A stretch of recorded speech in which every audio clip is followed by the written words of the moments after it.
আমি সর্বপ্রথম শুরু করছি। প্রথমে আমি লেখাপড়া করতাম। লেখাপড়ার মাঝে আমার আব্বু অসুস্থ থাকাকালীন প্রায় আমার আম্মু 10 লাখ টাকা দেনা হয়ে গেছিল। তারপর দেনাদাররা গালাগালি করতো। পরে লেখাপড়া বাদ দেওয়ার পরে আমি কাজে ঢুকছি। সর্বপ্রথম বাগেরহাট ভূমকি কলেজ স্কুলের সামনে যে দোকান ছিল, প্রথমে 30 টাকা 60 টাকা বেতন ছিল। তা আজকে বিল করতে করতে করতে করতে আমার আজকে প্রতিদিন 2-3 হাজার টাকা ইনকাম হয়। আর বাগেরহাটের ভিতর সব দোকানেও কাজ করেছি। বাগেরহাট পৌর পার্কের দোকানেও কাজ করেছি, দাসপাড়ার মোড়েও কয়েকদিন করেছি, পিসি কলেজের সামনেও করেছি। মানে সারা ছোট থাকতে অনেক কষ্টের পরে আজকে আমার এই সফলতা। সব আল্লাহ ভরসা, আল্লাহর ইচ্ছা ছিল আর নিজের চেষ্টা ছিল, তার জন্য এত কিছু হয়েছে। আর নইলে হইতো না। সবার দোয়া ছিল, মানুষের ভালোবাসা, নিজের মানে নিজের ধরেন ব্যবহার আচারের কারণে মানুষের ভালোবাসাটা পাইছি, তার আজকে এই পর্যায়ে। তিন বোন বিয়ে দিচ্ছি, 6 লাখ টাকা খরচ করে। নিজের জন্য কিছু করতে পারিনি। জীবনে ছোটবেলা থেকে কাজ কাম করছি সব পরিবারের জন্য। এখন বাকিটা আল্লাহ ভরসা, নিজের জন্য এরপরে হবে।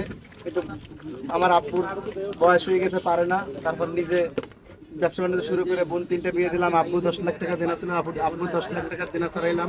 আম্মু অসুস্থ ছিল, আম্মুর জন্য 3 লাখ টাকা গেছে। এখন আলহামদুলিল্লাহ সব দেহার সবকিছু আল্লাহ আমাদের দেহার তৌফিক দিছে। এখন তারপর আমি নিজের ব্যবসা বাণিজ্য শুরু করলাম। যাক, সবকিছু আল্লাহ যা করে বান্দার ভালোর জন্য। হয়তো আমি ভালো কোনো কাজ করেছি, সেই জন্য আল্লাহ আমার এই পর্যায়ে আনছে। এত সময় ধরে যে ভাই আমাদের গল্প শোনাচ্ছিল তার জীবনের, তিনি আমাদের সকলের চেনা মাহফুজ ভাই। আমাদের মাহফুজ ভাইয়ের একটা ছোট্ট চটপটি ফুচকার দোকান আছে। মাহফুজ ভাইয়ের ছোট্ট চটপটি ফুচকার দোকানটি হলো সুপারিপট্টি খেয়াঘাটের সামনে।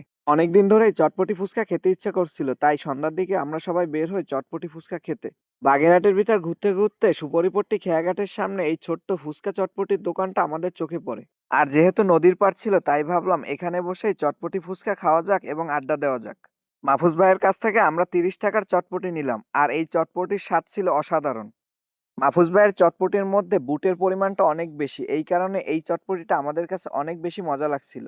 তাছাড়া আপনারা যারা বোম্বাই মরিচ দিয়ে চটপটি খেতে পছন্দ করেন, তারা অবশ্যই কিন্তু মাহফুজ ভাইয়ের দোকানে আসবেন।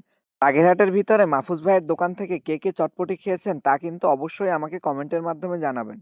আমাদের বাগেরহাটের মধ্যে যে ছোট ছোট দোকানগুলো আছে তা আপনাদের সামনে এইবার আস্তে আস্তে তুলে ধরবো, কারণ এইসব দোকানের খাবারও অনেক মজা হয়ে থাকে। মাহফুজ ভাইয়ের সাথে কথা বলে জানতে পারলাম, গরিব অসহায় যাদের কাছে টাকা থাকে না, তারা যদি তার কাছে খেতে যায় তাহলে তিনি তাদেরকে ফ্রিতে খাওয়ায়। আমার জ্বর হওয়ার কারণে আমার ভয়েসটা একটু অন্যরকম মনে হচ্ছে, তাই সবার কাছে আন্তরিকভাবে দুঃখিত। সবাই আমার জন্য দোয়া করবেন। চটপটি খাওয়া শেষ করে আমরা নিলাম ফুচকা, আর এই ফুচকার দাম ছিল 30 টাকা। যেহেতু গরমের সময়, আর এই গরমের সময় নদীর পাড়ে বসে প্রিয়জন বা বন্ধুদের সাথে আড্ডা দেওয়ার মজাই আলাদা। আর এই আড্ডার মধ্যে যদি গরম গরম চটপটি আর ফুচকা থাকে তাহলে তো কোনো কথাই নেই। ও হ্যাঁ, মাহফুজ ভাইয়ের কাছে কিন্তু